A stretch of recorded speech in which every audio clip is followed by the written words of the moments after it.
नाम राशि जहीर है और आप देख रहे हैं ऑनलाइन न्यूज इंडिया। अक्सर खबरों में मैं आपको एक व्यक्ति का नाम लेते हुए दिख जाता हूंगा, उनका नाम है दुष्यंत दवे। तस्वीर लगा देता हूं। ये दुष्यंत दवे कौन है? जबरदस्त वकील हैं और सुप्रीम कोर्ट के बार अध्यक्ष के पूर्व अध्यक्ष थे। बार अध्यक्ष नहीं, पूर्व अध्यक्ष थे। इन्होंने कई बार आरोप लगाए हैं सुप्रीम कोर्ट के जजेस पर भी, सरकारों से भी सवाल पूछने की बात करते हैं। बड़े ईमानदार और बड़े शानदार आदमी हैं। गोगोई के बारे में जो मैं आपसे कहता हूं कि गोगोई साहब के बारे में कहते हैं कि बड़े कंप्रोमाइज हो गए थे केंद्र के साथ, वो इन्हीं के शब्द थे। अब ये एक जगह बोल रहे थे, बड़ी कामयाब बातें इन्होंने कही हैं। इन्होंने पाकिस्तान का भी जिक्र किया है, इजराइल का भी जिक्र किया है और भारत के कॉलेजियम का भी जिक्र किया है और सुप्रीम कोर्ट के बारे में भी कुछ कहा है। देखिए, इफ गवर्नमेंट इज इंटरफेयरिंग, कहते हैं कि अगर सरकार इंटरफेयर कर रही है कॉलेजियम में, सुप्रीम कोर्ट में, तो क्या होना चाहिए?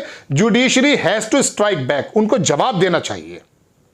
एक भी ऐसी नजीर नहीं है कि अवमानना का कोई किसी प्रकार का सुप्रीम कोर्ट की तरफ से स्टेप आया हो। यह अंग्रेजी की लाइव लॉ की खबर है दर्शकों। ये मैं आपको धीरे धीरे लगाता हूं कि इन्होंने कहा क्या है। सार तो यही है जो मैंने बताया, लेकिन मैं इसका उच्चारित करने की कोशिश करूंगा। आपकी स्क्रीन पर सबसे पहले मैं खबर इनका पहला पैरा लगाता हूं। जो जो मुझे समझ में आएगा वो मैं बता रहा हूं, चूंकि खबर बहुत ज्यादा लंबी है, लेकिन आप कुछ मिनट बने रहिए। ये जो पहला पैरा देखिए, इसमें लिखा है कि जो दुष्यंत दवे हैं, ये campaign for judicial accountability and reforms में बोल रहे थे। उसमें इन्होंने कहा कि न्यायिक नियुक्तियों में कार्यपालिका के बढ़ते हस्तक्षेप पर चिंता जताई, न्यायपालिका से अपनी स्वतंत्रता पर जोर देने का आग्रह किया। ये जो बात मैंने आपसे शुरू में कही कि जिसमें केंद्र का जो किसी प्रकार का इंटरफेरेंस है, उसको रोकने की बात है। और कहा सुप्रीम कोर्ट से कि आप जो है थोड़ा जवाब दीजिए।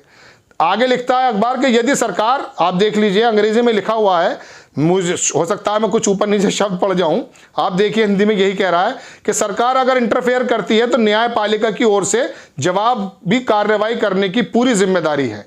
न्यायपालिका ये नहीं कह सकती कि सरकारी हस्तक्षेप है इसलिए हम कुछ नहीं कर सकते। न्यायपालिका को खड़ा होना चाहिए, उसे भीतर आना होगा। ये नहीं कह सकती सुप्रीम कोर्ट के नहीं, ये तो एक सरकारी हस्तक्षेप हो सकता है, आपको जवाब देना पड़ेगा। अब उन्होंने कहा दर्शकों, इजराइल में भी पिछले दिनों वहां पर एक कानून बना था कि हम जो चाहे कर सकते हैं। ये बस ये समझ लीजिए, आप सुप्रीम कोर्ट के फैसले को बदल सकते हैं। वहां पे तमाम जो इंटेलेक्चुअल्स हैं, वकील हैं, जजेस हैं, सड़क पर आ गए। अपने तरह के जजेस वो वहां पर थोपना चाहती थी। इसी के बारे में उन्होंने कहा कि इजराइल के अंदर जब ऐसा हुआ तो सड़क पर लोग आ गए। उन्होंने पाकिस्तान के बारे में भी कहा। ऐसे ही कॉलेजियम को के अंदर भी अपने लोग सरकार रखना चाहती है, उसके बारे में है।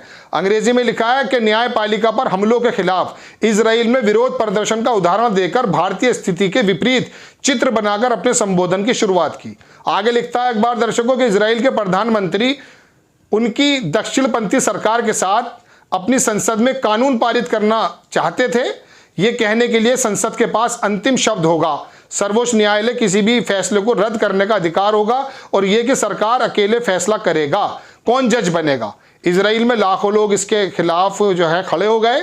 कुछ बेहतरीन कंपनियां धमकी देने लगी कि साहब हम इजराइल को छोड़ देंगे।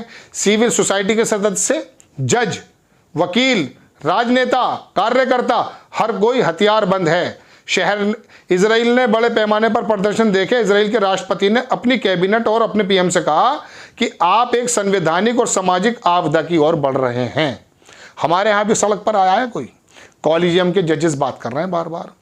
अब दर्शकों, हैरत की बात यह कि उन्होंने पाकिस्तान के बारे में भी कहा, चूंकि जनरल मुशर्रफ के समय भी ऐसा हुआ है।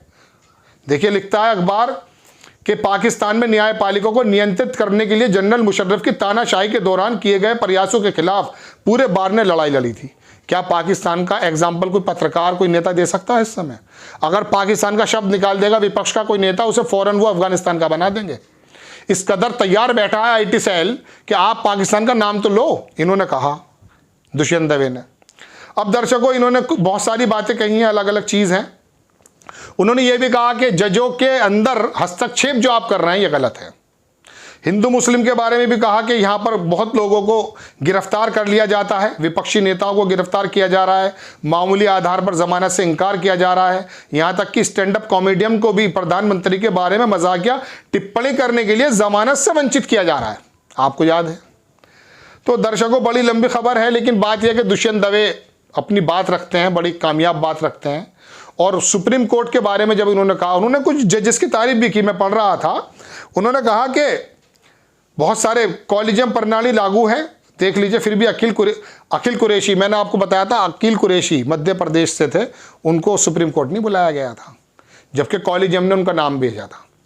अब तो रिटायर हो गए शायद वो। न्यायमूर्ति जयंत पटेल, न्यायमूर्ति मुरलीधर और कई ऐसे उदाहरण हैं जिनमें अधिवक्ता सोंधी शामिल हैं जो परे से पीड़ित हैं, मरम और हारने वाला, मतलब इनका मकसद यही है इस बात को कहने का कि कुछ लोगों को बताया गया, उनको बनाया नहीं गया, अब अपनी पसंद के जजेस वहां रखना चाहते हैं। और कुछ जजेस के बारे में उन्होंने कहा कि वो बड़े संदिग्ध हैं। मैं वो वाला पैरा जानबूझ के नहीं पढ़ रहा हूं, मैं ये नहीं चाहता कि बात जो है विवादित हो जाए, लेकिन उन्होंने बाकायदा कुछ जजेस के नाम भी लिखे हैं। उन्हीं की तरफ से अगर मैं कोट करूं तो उन्होंने कहा कि ये जजेस वो हैं जो संदिग्ध हैं, और कुछ जजों की उन्होंने तारीफ भी की है। एक पूर्व जज का नाम लिया उन्होंने कहा बड़ा शानदार काम किया, यूयू ललित के बारे में बड़ी तारीफ की। तो दर्शकों, अब एनजीओज हों, विपक्ष के नेता हो तो छोड़ दीजिए, चलिए वो तो सरकार की बुराई ही करेंगे, लेकिन दुष्यंत दवे, पूर्व जज, एनजीओज, दुनिया के दूसरे इंडेक्सेस सब गलत हैं। पूरी दुनिया जब हमारे प्रधानमंत्री जी से मिलना चाहती है, वहां पर बाइडेन हाथ मिलाने के लिए पीछे खड़ा मिला, दुनिया ने देखा, तो फिर यह बात कहना कि दुनिया का प्रोपेगेंडा है हमें बदनाम करने का। अरे हम तो विश्व गुरु हैं जैसा आप बता रहे हैं, सबको हम फेल कर चुके हैं। तो फिर ये कौन से लोग हैं जो भारत के खिलाफ, भारत की सरकार के खिलाफ इकट्ठे हो रहे हैं? लेकिन अमेरिका का एक निवेश अरबपति तो पीछे बोल रहा था कि बड़ा शानदार जो है वहां पर अर्थव्यवस्था का मामला है। उसे अमन चोपड़ा नाम का एक जो है पत्रकार बता भी रहा था कि देखो अमेरिका का बंदा तारीफ करे तो बहुत अच्छा है, और अमेरिका का बंदा अगर बुराई करने पर उतर आए तो ये हमारे खिलाफ साजिश है, इकट्ठे हो जाइए सारे।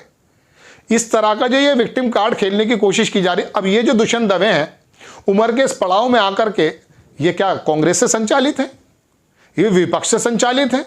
आपको यदि आईना दिखाने का कोई काम करता है तो उसे सीधा आप एंटी नेशनल बना देते हैं, या विपक्ष से संचालित बता देते हैं, या ये इंटरनेशनल कॉन्स्पिरेंसी बता देते हैं।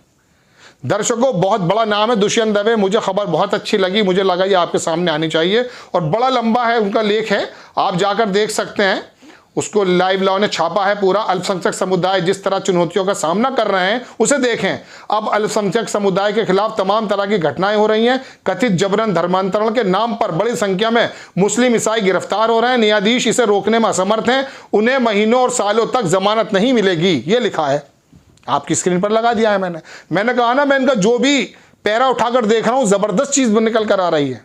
कम समय है, मैं इतनी लंबी आपके सामने बातें नहीं बता सकता, बस इतनी खबर है कि समाज का इंटेलेक्चुअल्स, समाज का जो वो बुद्धिजीवी वर्ग भी आज सवाल करते करते शायद थक गया है। वजह उसकी है कि आपका जो है ना सपोर्ट नहीं मिल पा रहा है। इजराइल के अंदर जब लाए कानून तो आ गए सड़क पे सब लोग, पाकिस्तान में आ गए अकॉर्डिंग टू दुष्यंत दवे। आपको खबर कैसी लगी अपनी राय कमेंट्स बॉक्स में जरूर दीजिए। चैनल को सब्सक्राइब कीजिए, शेयर कीजिए। नेक्स्ट टाइम मैं किसी खबर के साथ आता हूं। जय हिंद। इस खबर को अभी लाइक करें, शेयर करें, अभी चैनल को सब्सक्राइब करें और घंटी जरूर दबाएं।